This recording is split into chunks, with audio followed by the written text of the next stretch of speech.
Truckers. Excuse me, taxi. Okay, man, we're looking around. This is the 77 WABC minicast. We have begun strikes again in the Middle East against Iran. Word just came down just a few minutes ago that they've been underway for less than an hour. Also, a blockade now by the U.S. of the Strait of Hormuz. That went into effect about an hour and a half ago. So a lot of stuff happening over there. Let's go to the great General Jack Keane, retired four-star general, the chairman of the Institute of the Study of War, and also Fox News senior strategic analyst. Jack, what do you make of all these moves? Well, this is the battle for the Straits of Hormuz that is underway, and it's been going on for a number of days now. As we know, on June the 17th, we signed an MOU. The president signed it, and so did the Iranian counterpart. And almost immediately, the Iranians blew it up because there was only one really agreement in that, and that was we would remove our blockade and let ships flow, and the Iranians would not interfere also with shipping. And the Iranians began to immediately interfere with shipping in the Straits of Hormuz. The only agreement that was in the Memorandum of Understanding was over the Straits of Hormuz to open it up. And the rest of it was a promise and an expectation over 60 days for negotiation. So here the Iranians violated right away the major agreement that they had signed, and they continued to do just that.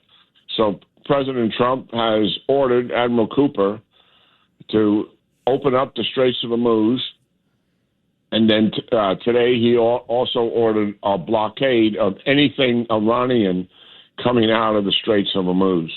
So it's going to take some time to open the Straits up so that it'll endure, not just for a few days, but over time.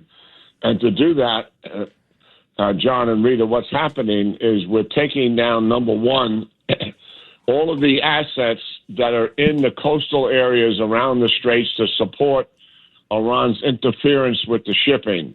So that would be radars, sensors, command and control, fast boats, drones, anti-ship missiles, and the logistical infrastructure to support it.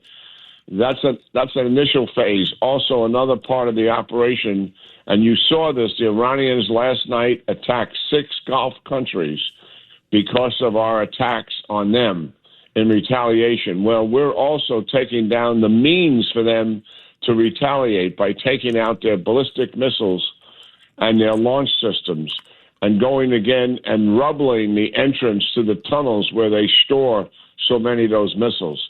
So that is the major features of this operation. And then the second one is the blockade itself, and that will require some initial resources. So major decisions, obviously, have been taking place here over the last few days. General John Catsimatidis, I had to go back and forth with Bill O'Reilly and Michael Cohen was in the studio. That my belief is that President Trump is not going to ruin the infrastructure because we're going to have to pay for it sooner or later back again. Number one. Number two, he does not want to kill any civilians, Persians or anything like that. Number three, my opinion, he should go after the IRGC. The IRGC and kill every major, kill every colonel, kill every captain, and whatever generals we could find. I mean, what is your opinion? Yeah. Well, that would be, if we go back to major combat operations, I do think we're on a path to do just that. And if we return to major combat operations, I'm pretty familiar with what that consists of. And that would consist of all the organizations that still sustain the IRGC to include their leaders. It would be a combined operation with the Israelis. Right now, what we're doing with the Straits of Hormuz and the naval blockade, this is all U.S., but if we go back to major combat operations, they would participate. It would involve much of their industrial base to sustain them in the war, but also to sustain them as a country. And we would take away those means which they produce revenue. So some of their infrastructure would likely would likely be taken down. As always, we would avoid civilian targets. We do not target civilians, and that's the reality of it. But in war, civilians do get killed, despite the fact we have precision munitions now, as opposed to gravity bombs, which our predecessors had to use, and that caused enormous civilian casualties.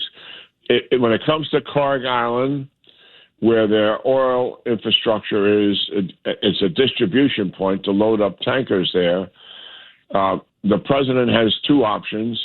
One is to take control of it and therefore preserve the infrastructure, or two, to destroy it.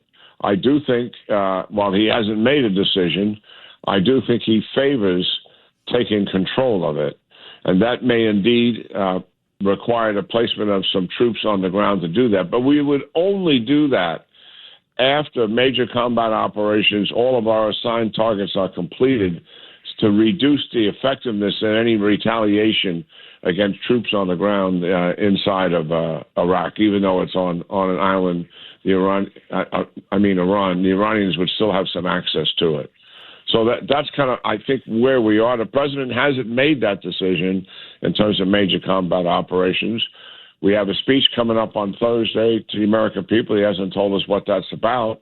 It may indeed be about Iran. It may indeed be just that. We'll have to wait and see. You know, Jack, we just have a few moments here, but one thing I thought was really interesting was they used a sea drone. It was the first time it's been used, I think, in U.S. warfare, and they took out a port.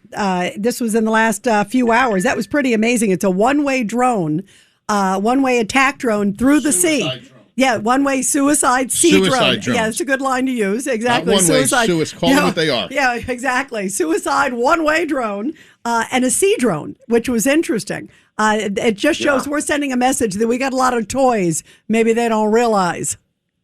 Yeah, just think of that. I mean, the Ukrainians have been using surface and beneath the surface drones, and they use those without having a navy.